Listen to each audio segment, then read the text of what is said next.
In this tutorial, we'll take a look at Sparklines and see how they can help communicate information to your viewers instead of just having numbers alone.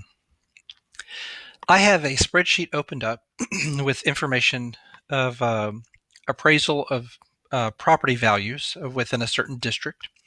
And we'll be taking a look at row 2, which happens to be the number of properties that have been acquired by this district. So as I'm looking at the numbers across here, knowing that some of my people, some of my stakeholders, board members, public folks may not necessarily be into numbers, they may want to know, okay, what's the gist? And so that's where Sparklines can come in to help. So a Sparkline is just a real quick graph showing what is taking place across the numbers. So I'm going to click in K2 and put it, so a Sparkline will be put there. And now I want to go to Insert, and then you'll notice over here I have Sparklines group in my tab here. I have a line Sparkline, column, and a win-loss. Let's start with line. So I'm going to click on this, and now it's going to ask me, hey, what's the data range? What do I consider for this Sparkline? So I'm going to click in my first cell and drag over to the last one.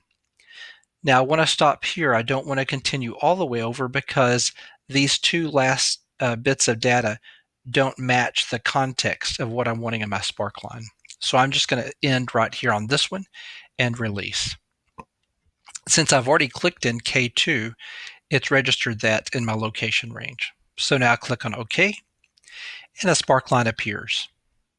So it gives me a real quick understanding of, oh, it's growing.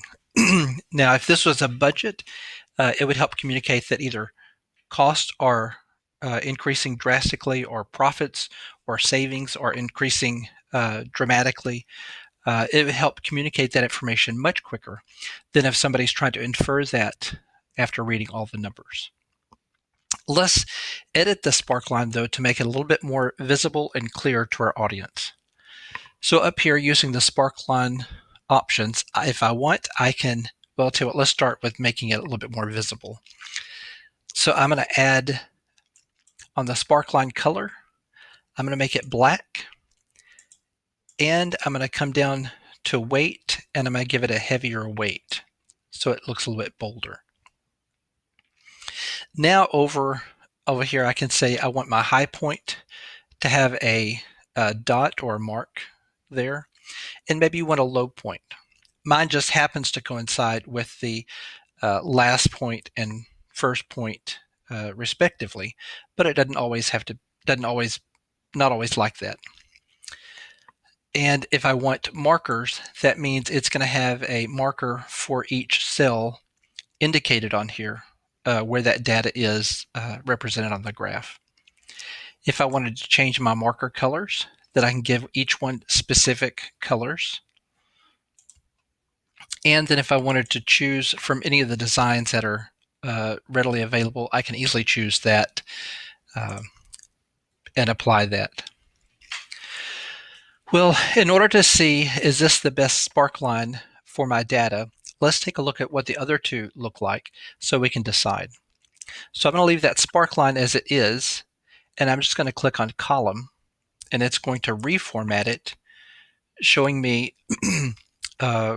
relative to each other, a column for each number.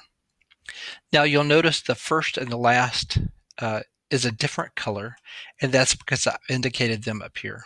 If I take away that indication, though, color remains the same across those data points. Win-loss category is a binary situation. It's either win or loss. There's no how much did you win or by how much did you lose. It's either a 1 or a 0, so to speak. So you'll notice everything is above the line, as you can see in the examples up here, showing what it might look like if there are items below or negative numbers. That really says nothing to me or my audience, so I definitely do not want that. This may be a good communicator, I think I'm going to go with the line because I can see a little bit more movement in the top part and this bottom part, where I may lose that um, in this column section.